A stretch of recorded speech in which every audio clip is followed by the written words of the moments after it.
Two new laws now in effect aim to tackle the deepening housing crisis. At the state level, the governor has signed a measure to make it faster and easier to build new housing by cutting red tape and speeding approvals. At the federal level, Congress passed a bipartisan housing bill that streamlines federal approvals, boosts housing supply, and caps how many single-family homes big corporate investors can buy.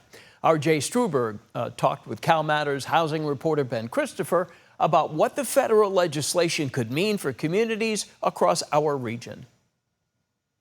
One of the things that jumped out to me as something that might be significant for California is there was a change to a major federal economic development and housing grant that goes out called the Community Development Block Grant.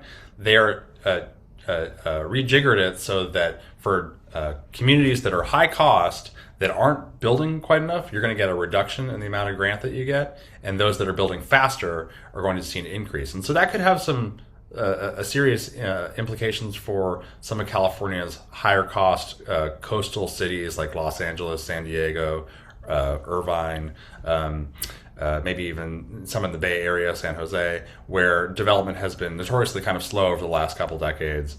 And so you could start to actually see, for the first time, as far as I can tell, the federal government rewarding or penalizing cities for building more or less. So in a sense, it's an incentive. It's an incentive. It's a carrot and a stick at the same time. Anything else that stood out in the bill specifically to the folks here in California that they would need to be aware of?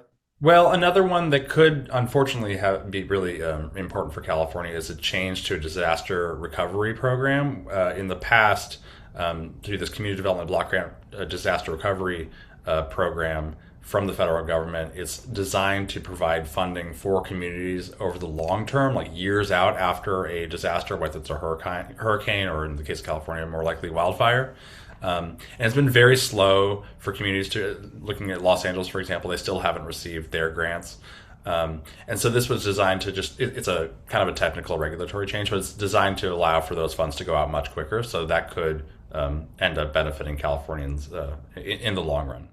On a scale of 1 to 10, as far as this, how significant of a deal this is, where would you rank it? Oh gosh, I'm not sure. I mean, in terms of the substance, I can't say how many additional houses this is going to produce over what we would expect.